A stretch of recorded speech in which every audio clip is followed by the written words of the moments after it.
Welcome to JHart Modelworks. Christmas is over and it's time to get my butt back on the Aoshima MGB and tackle the interior. Welcome to my workbench. Let's get started. There's some raised areas for locating the kit seats, but we're not going to be using the kit seats. So our first order of business is going to be to remove these raised locating points. Starting with a hobby knife with a chisel blade, we're going to remove as much of the raised area as we can. Now this isn't the safest thing in the world to do, so don't put a lot of force behind the blade. You don't want to jump off and possibly cut yourself. Once we have most of the surface removed, we're going to use our display sander with the sponge sander because it's nice and thick and it'll bend and squish. We're going to go ahead and sand the surface of the tub smooth. We're going to repeat the process for the other side. This does not have to be perfect. All of this is going to get covered up with flocking and the new seats. We just don't want anything raised up that's going to interfere with our placement of the seats. Speaking of the seats, these are the kit seats, and they're a little weird. The seat backs are wider than the seat bottoms, and everything is just a little bit too square, in my opinion.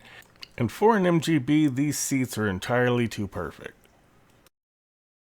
We are going to be using these diamond pattern seats. I bought these from BlackboxSTL on Colts 3D. They're beautiful seats. They have some legs that stand up off this base, but I've cut them off so that the seats will sit a little lower in the tub, and they sit pretty much perfectly where I want them to sit. For those of you with 3D printers that are interested in these seats, I will go ahead and put a link down in the description below where you can get these seats as well. Y'all know the drill here. Cut the parts off the sprue and sand and clean up the sprue points. However, if there's a sprue point that's in an area that's not going to be seen, I will usually leave like one of those sprue points to make it easier to hold on the paint sticks. Now my buddy Shawn from the Scale Model Car Guy channel gave me a left-hand drive dashboard from another Aoshima kit. It's not a perfect fit. There's a slight gap on the ends. I checked and it's the same on the kit part, so I'm just going to go ahead and sand a little bit off the center, which should allow it to snug up properly.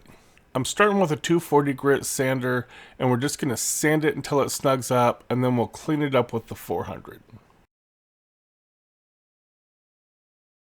Typically, unpainted plastic parts I will glue together using Tamiya Extra Thin. Not sure what happened, but the Tamiya Extra Thin would not hold. Maybe this is a resin cast dashboard that he sent me, not sure, but some Bob Smith CA did the trick. Here we are, all assembled, and the dash is looking good. Now there is a ridge that runs along the top. I almost sanded it smooth. Don't do that. Reference photos show that there is a ridge that runs along the top of the dashboard right where these two parts meet. Now be careful with this kit. There are a lot of very small, very delicate parts like these pedals and the gear shifter. I managed to break the pedals when I was cutting them off, even with good nippers. Luckily I was able to 3D model and print up some replacements, but just a heads up, there are some really delicate parts. Now the instructions on step 7 reference a part number 17, which is a little small rectangular piece. It gets decal number 11. It doesn't really show clearly where it goes or what it is. This is actually a stereo delete, which we're not going to be using, but it's supposed to glue right on top of the radio face in the center of the dash. So if you're wanting to use that piece, that's where it goes. There are a couple of parts on the chrome sprue, such as the gear shifter and the emergency brake. We're going to go ahead and cut these off and drop them in a small container of cheap bleach to strip the chrome off. With this being a right-hand drive kit, the turn signal stock points to the wrong side of the steering column. With this particular kit, it's a pretty easy fix. We're just going to flip it upside down, but there's a hole in the bottom of the steering column. So we're going to fix this by filling it with some CA glue. We're then going to add a couple of drops of Instaset to cure the CA glue to fill the hole. Once all the glue is set, we're going to take our 400 grit sander and we want to sand everything smooth. We also want to take the time to try and correct the shape of the steering column here on the side where the stock is, and try and thin that out to get the contour to match like the other side. Now looking at the dash, the top of the hole for the steering column is round and the bottom is flat, and so is our steering column. So we need to round the end of the steering column so that it will snug up into that spot on the dash. We're going to start with the hobby knife, and we're basically going to cut just the very edge of the corner off to try and get it somewhat close to a round shape. And then we'll finish it off with a sanding stick to get it nice and round.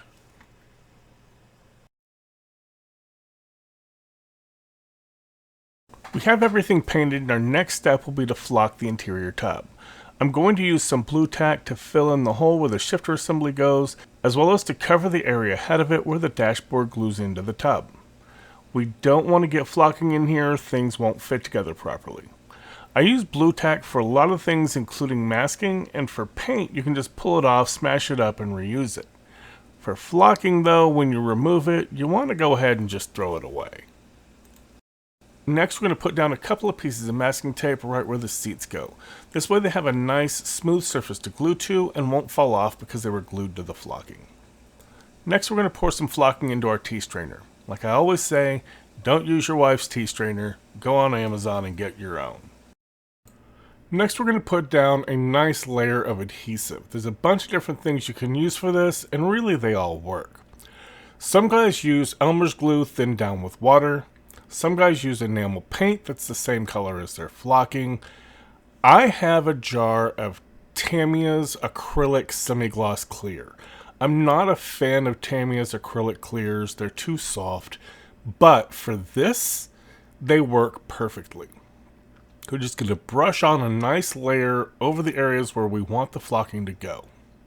Then, before the acrylic has a chance to dry, we want to go ahead and shake and or tap the tea strainer so that the flocking falls through the holes. The tea strainer will break it up so you're not going to end up with any clumps. Let the acrylic dry, and then once it's dry, flip it over and tap out any excess loose flocking. If you get some thin areas, you can go back over it, just tap in a little bit more of the clear, and then shake over some more of the flocking.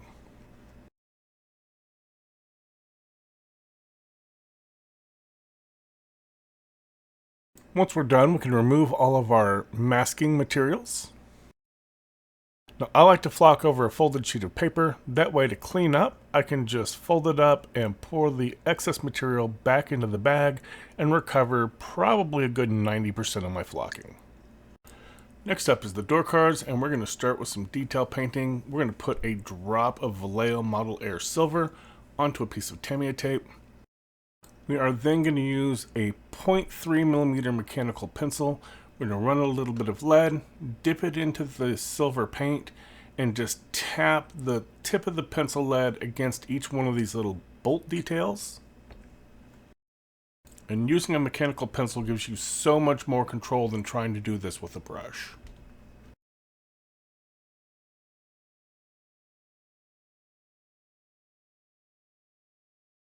While we have the silver out, we're also going to tap in the details for the tops of the door pull. Then we can put down a drop of Vallejo Model Color Black. I really prefer Model Air over the Model Color. The Model Air is supposedly thin for airbrush. It doesn't airbrush for crap in my opinion, but it is much better for hand painting these details like this. Again, it's just my opinion, but it flows a lot better than the Model Color. The Model Color is what I've got, so this is what we're going to use. We want to make sure that we get the surface, but we also want to get the under and upper sides of the door pull so that you don't look down on it and see the brown. The door pull should be black from every angle. Next up are the door handles. I'm just going to put a little bit of glue on the end of the handle as well as in the little circular hole that it sits in. And then we'll just place that into place and fiddle with it a little bit to get it lined up right.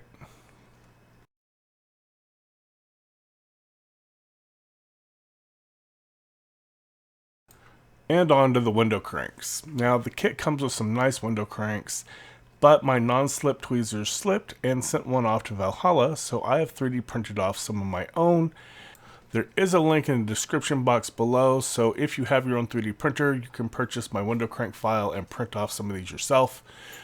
Here we're going to use the dead center tool, which I got from Scale Pro Shops. We're going to use that to form a small pilot hole in the very center of the circle indent where the window cranks need to sit.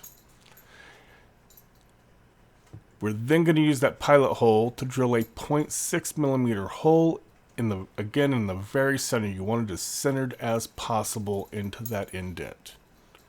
Now we just need to cut one of these window cranks off the supports from the printing. And my window cranks have a 0.5 millimeter post on them, so we're just going to slide that into the hole we just drilled.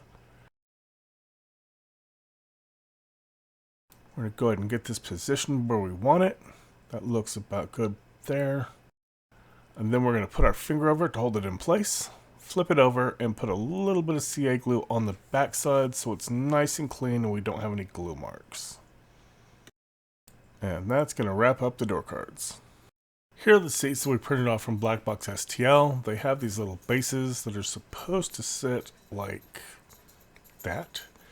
Now they have some legs that sit underneath them. I cut them off because I thought they lifted the seat up just a little bit too much for my liking. Here's the base. You can see it's kind of fatter in the front than it is in the back.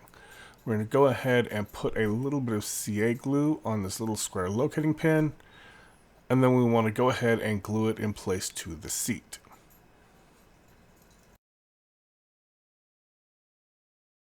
Next, we're going to take some 24 gauge jewelry wire and we're going to put a 90-degree bend in it with some round nose pliers. Now there's a couple of small holes in the front of the base. I don't know if this is really what they're for, but I'm using them as a guide for measuring the length of my wire.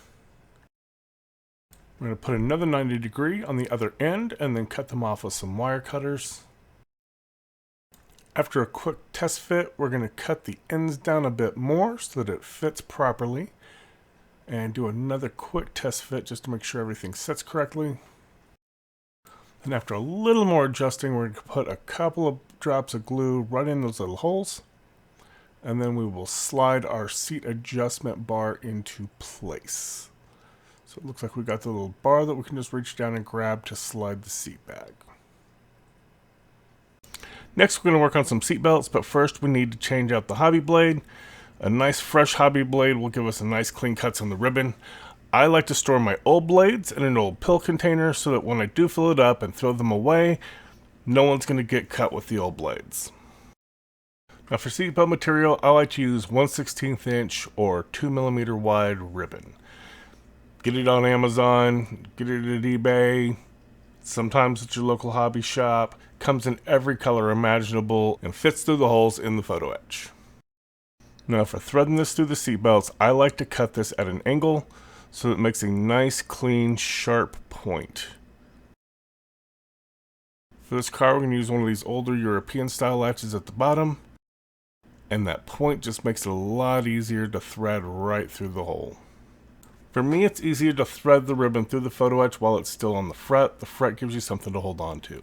There's some pieces where you can't do it that way. You do have to cut it off first, but for the most part, I like to leave it on like this and then cut the photo etch off. Just be sure that you don't cut your ribbon. I'm going to put a couple of drops of super glue on the ribbon on the back side of the latch. Then just grab it by the photo etch and pinch the ribbon closed over itself so it makes a nice clean seal. Then we'll take our hobby knife and cut off the excess ribbon off the bottom. Now when we cut it off the ribbon spool, I like to leave it long. So we've already positioned the seatbelt pretty much where we want it. We're holding it down with our thumb. We're going to add a little bit of glue to the side of the seat. And we're going to glue the remaining seatbelt material in place on the side of the seat. And now with either our hobby knife or some sharp scissors, we'll just cut off the excess material. Now we can't just leave it sticking up in the air. I'm going to put a small drop of CA glue somewhere in the seat, and then we're going to press the seatbelt down into the CA glue. However, we want to make sure when we're doing this that the seatbelt follows the contours of the seat so that it replicates that sense of gravity. Another thing is, I don't like to put my seatbelts in just straight. I like to give them wrinkles and bends and just give it a more natural taken off and tossed down feel. Next, we're going to do the buckle. We're sticking with the model car garage photo etch set. The buckle on this has two pieces. There's a front and a back, and the back has to be folded. So we're going to go ahead and cut the back off the photo etch fret. The back piece has a small little tab on each side that has to be folded up and then over. It creates a little bit of space between the back and the front of the buckle. So we're going to go ahead and load this into our photo etch bender, then slide a flat straight razor underneath it and bend it up. We'll repeat that for the other side. And then we'll use some tweezers to bend the tabs all the way over so that they're flat. If you don't have a photo etch tool, you can do this whole thing using pliers. I did it for years. The photo etch tool just makes things a little easier. We're going to thread a new piece of ribbon through, and when we do, we want to go from the back or the smooth side of the photo etch to the front or the side that's got the folded over pieces. We need to make sure the photo etch is facing the right way so that when we add the front of the buckle, the two pieces will glue together correctly. Alright, we have cut the ribbon again because the first time you run it through a piece of photo etch, the tip is going to fray, so you always want a clean cut end. We're then going to thread this through the front of the buckle. We want to go from back to front again, and we need to make sure that the buckle is pointing out the same side of the ribbon as the back is. Now that we have it threaded through, we're going to go ahead and cut the top of the buckle off of the photo etch fret. We're going to go ahead and slide these together so that they're pretty close to each other, not quite touching, but pretty close. We're going to add a tiny drop of super glue between the two buckles. Then we're going to go ahead and slide those two together. And before it has a chance to set, we want to take a pair of pliers and just line up the two pieces of photo etch so that they sit together square. We'll add another drop of super glue to the back side of the ribbon right on top of the buckle and just pinch these closed. Then we'll just go in with our hobby knife and cut off the excess. And just like the other side of the seatbelt, we're going to go ahead and get this placed and then glue it down. Some guys will actually put the two pieces of the seatbelt together. And for me, that's kind of odd. No one gets out of their car and then fastens the seatbelt back up. So it makes no sense that you would put the seatbelt together, latched in its latched position. Now I did a little weird this time. You could do it either way, but I just add a small drop of CA glue to the back of the seatbelt buckle. And then I'm going to push that buckle into place instead of gluing it down to the seat first. Like I said, either way works. This is just the way I did it this time. We're going to put another drop of CA glue right here on the seat, on the inside of that edge. And then we're going to go ahead and push the seatbelt down into position. Again, we want to make sure that the seatbelt follows the curve of the seat so that it replicates gravity and doesn't just look like the seatbelt is floating in air. I'm going to put another tiny little bit of CA glue on the side of the seat and pull the seatbelt down over it. And then cut off the excess ribbon. If the ribbon doesn't cut right and leaves a string, you can just burn it off really quick with the lighter. Literally that fast, 1-to-1 speed. Don't set anything on fire. Now I have another tip I want to share, and this one comes to us from my brother Ruben Devia from the Plastic Society DFW and Down to Scale. Some of these photo etch have these little etched in designs on them. So what we're going to do is take in a Sharpie marker and we're going to fill those designs in. Just go ahead and paint all over the photo etch with it. It absolutely doesn't matter if you get outside the lines because we're going to clean that up here real quick. Ruben uses a Q-tip with some Roncinol lighter fluid. I don't have any lighter fluid right now. What I do have is some isopropyl alcohol, so I'm going to use that instead. So we're going to dip our Q-tip in the isopropyl alcohol and then dry most of it out. You don't want it to drip out of the Q-tip and get on your paint, but we just want to rub the top of the photo etch so that we glance across the top of the surface, but everything that's in that recess is going to stay in place. And here is our finished result. Moving on to the dash, we're going to set down a piece of tape and put down a drop of Vallejo Model Air Silver. We're then going to use our 0.3mm mechanical pencil. We're going to run out a little bit of clean lead. We're going to dip that lead into the paint and we're going to use the pencil to tap on each one of these little buttons and knobs and things on this dashboard.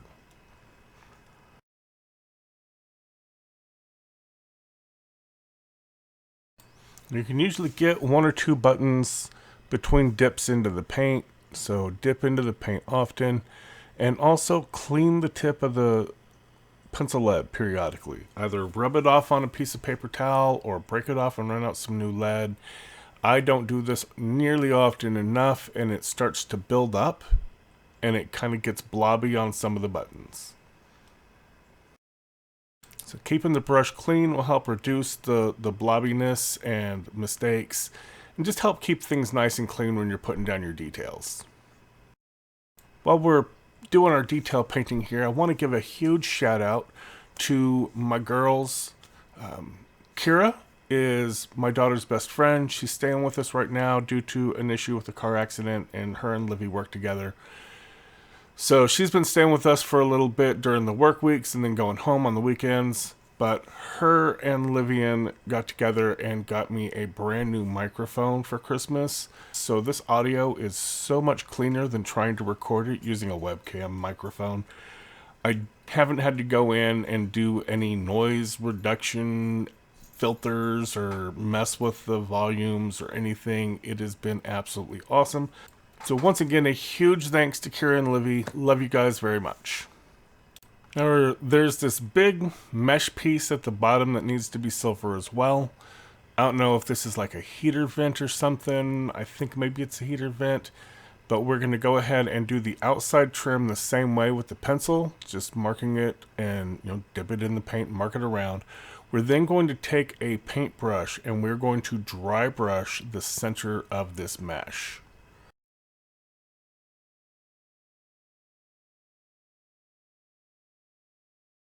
We are almost done detail painting, but some of these buttons actually need to be black with a little silver underneath them.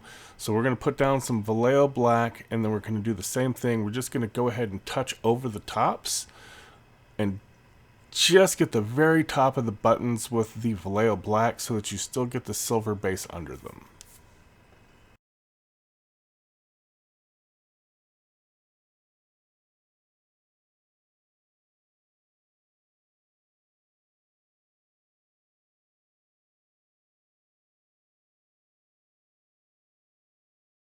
Next, we're going to go ahead and do our gauge decals, and we want to make sure that we do these in the reverse order of what it says to do in the instructions, because we are using a left-hand drive dashboard instead of the one that comes in the kit.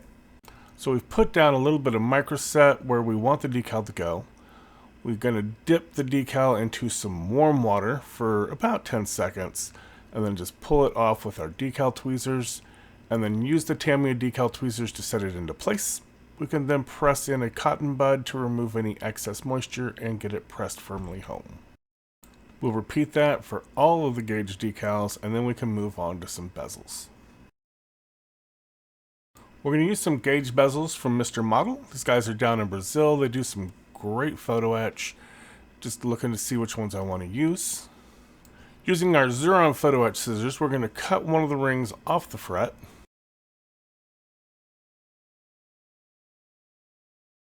We'll then add just a tiny bit of super glue to the sides. You don't have to go all the way around. I find like a tiny little drop on each side is perfect. And then using some tweezers, we will carefully set this into place. Now, I recommend not having a lot of caffeine before doing a lot of detail work like this. I had a Monster Energy drink earlier, and you can really see how shaky my hands are. The detail painting is not as clean as it could be. It really does have an effect. Once we have it placed down, we want to go ahead and use our tweezers and just make sure that it's pressed flat and sitting correctly on the face of the dash. We're going to go ahead and repeat this process for all 4 of the gauge bezels. Cut one off the photo etch fret, clean up any nub marks if you have to, put a little glue on 2 sides of the ring, and then press it home and make sure it sits flat. So we have a nice, clean, finished result.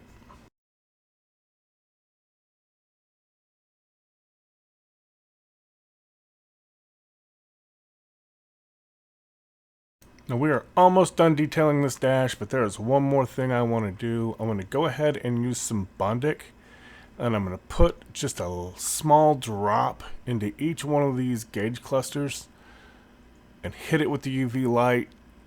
It says about 4 seconds. I like to really give it about 10. But we're just going to fill these with a bubble of CA glue, just a small bubble, to create the lenses over the gauges.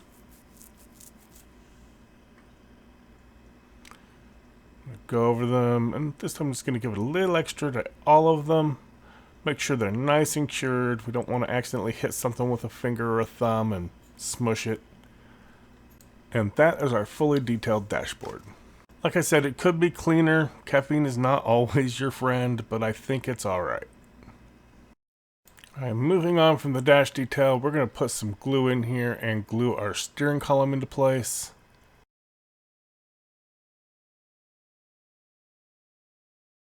We're then going to put a drop of Molotov chrome down on a piece of Tamiya tape. And with a very fine paintbrush, we're going to go in and paint the chrome on the stock for the turn signal.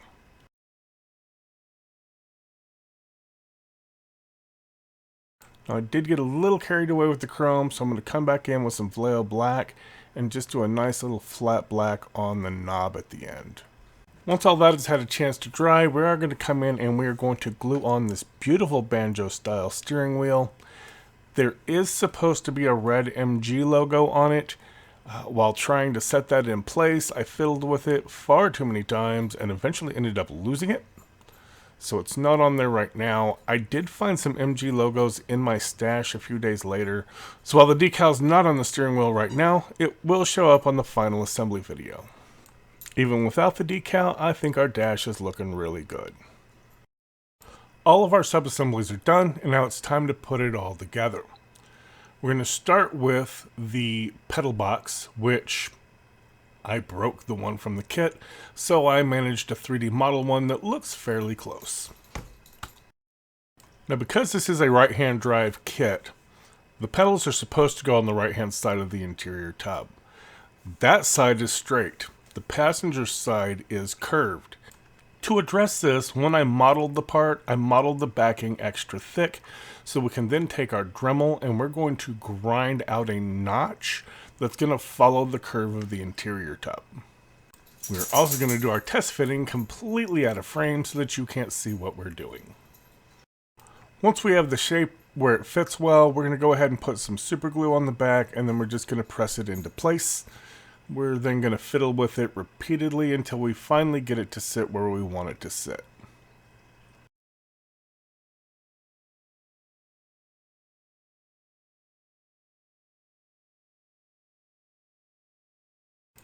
Here we have it glued in place. Everything sits perfect. No one has to know that it's on the wrong side of the car.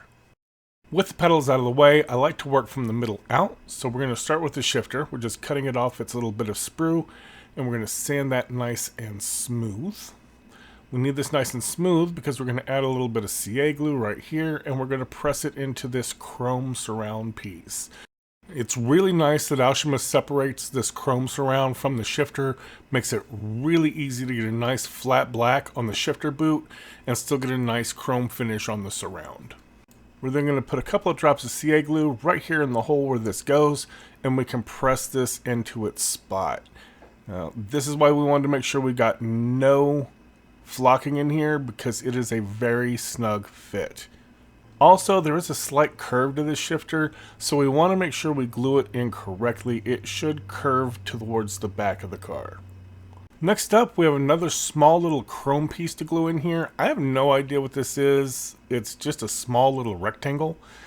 I think maybe it's an ashtray. Maybe Shawn from the Scale Model Car Guy channel can tell us in the comments. But it does fit very snugly in this little square notch, and you need to make sure you get it pushed all the way back into that notch, or it's going to interfere with the dashboard. So again, if you've got any flocking in here, clean it out first. Moving on, we're going to go ahead and add a little glue to the bottom of our emergency brake and put that into place. It's just going to fit on the side here, and it looks like it's the same on a right-hand and left-hand side car, so I'm just going to glue it into its spot right here.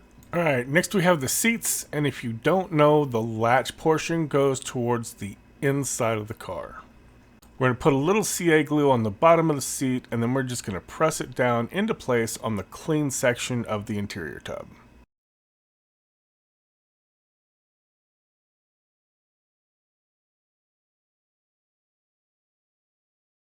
I am always out of frame when adding glue to the parts. We're going to put some glue on the edges of the door card, and we're going to glue in the passenger side door card first. We'll then add just a touch of CA glue on this back seam here. With one of the door cards in place, I'm then going to go ahead and glue in my dashboard. It's important that you get the dashboard to push down, but it's also very important that you get the dashboard to push all the way back towards the door card. I don't do this here, and when I test fit later for final assembly, I end up having to break this dash back out and re-glue it so that it's back a little bit, because if it's too far forward, it's going to interfere with the windshield. We're going to glue our final door card into place, and we want to make sure that that gets seated properly. Aoshima kits can have some very tight tolerances, and if things aren't sitting right, it's going to throw off the rest of the car. And that, my friends, is the finished interior tub. All in all, it's really good. I'm really happy with it. The detail painting could be a little bit cleaner. We are missing the MG badge off the steering wheel. That'll get fixed off camera later. And our dashboard is in the wrong place. That also will get corrected off camera, as just the other day when I was test fitting it, I found out that the interior tub won't fit in the body properly if the dashboard is too far forward. You get one of two issues. If you try to put it in the way they tell you to, the dashboard won't go into the opening for the interior section and it hangs up the entire chassis. If you try to put it in the way I prefer to, which is to just put the tub into the body first, it will go in, but then the dash will slide over the area where the windshield is supposed to sink into and glue into place, and then your windshield doesn't sit properly. So I did end up breaking the dash back off, cleaning it up, and angling it and pushing it back properly so everything will fit better. From here, we pretty much just have final assembly left to go, and you would think that would be pretty simple, but really not so much. Getting the tub and the chassis into place is actually pretty simple, but after that, there's more than 24 additional parts that need to get glued on, and they need to get glued onto the body. So there's still a lot of work to do, a lot of chrome, and we got to strip all of that chrome and respray it. I do have a new chrome that I'm using. It's really nice. It's actually pretty durable. I am going to do a step-by-step on how to spray that in the next video as well. Then of course there's clear parts and license plates and stuff like that, so there's plenty more to come in the next video. If you have made it this far, you have no idea how much I appreciate you. I appreciate all my viewers and all my subscribers. Thanks for taking the time to hang out and build with me, and I'll catch you on the next one. If you enjoyed the video, please hit the like button. Also, feel free to leave comments, feedback, critique, or anything else in the comment section below. I enjoy interacting with all my viewers in the comment section and try to reply to all the comments I receive.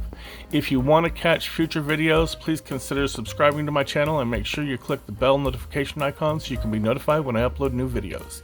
As always, thank you for watching, keep modeling, and have a great day.